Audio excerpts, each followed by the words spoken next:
ఇప్పుడు రాజ్యాంగ పరిషత్ యొక్క సమావేశాలు, రాజ్యాంగ పరిషత్ ఎన్నికలు జరిగిన తర్వాత రాజ్యాంగ పరిషత్ యొక్క సమావేశాలు అనేది ఎప్పుడు నిర్వహించారు? రాజ్యాంగ పరిషత్ యొక్క సమావేశాలు అనేది ఎవరు నిర్వహించారు, ఎక్కడ నిర్వహించారు అనేది క్వశ్చన్ అనేది. సో ఇక్కడ రాజ్యాంగ పరిషత్ యొక్క సమావేశాలను అప్పటి గవర్నర్ జనరల్ అయిన lord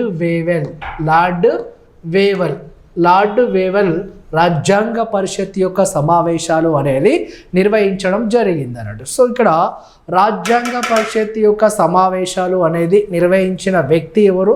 lord Wavell, governor general of India అని చెప్పచ్చు. గవర్నర్ జనరల్ ఆఫ్ ఇండియా ఇతను రాజ్యాంగ పరిషత్ యొక్క సమావేశాలు అనేది మనకు ఢిల్లీలో పార్లమెంటు సెంట్రల్ హాల్లో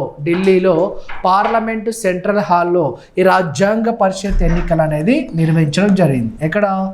ఢిల్లీలోని పార్లమెంటు సెంట్రల్ హాల్లో ఈ రాజ్యాంగ పరిషత్ యొక్క సమావేశాలన్నీ కూడా నిర్వహించడం జరిగింది. ఢిల్లీలోని పార్లమెంట్ సెంట్రల్ హాల్లో రాజ్యాంగ పరిషత్ యొక్క సమావేశాలన్నీ కూడా నిర్వహించడం జరిగింది. నిర్వహించిన వ్యక్తి ఎవరు? మనకు లార్డ్ వేవెల్ అనేవాడు ఈ రాజ్యాంగ పరిషత్ యొక్క సమావేశాలు నిర్వహించడం జరిగింది. సో ఇక్కడ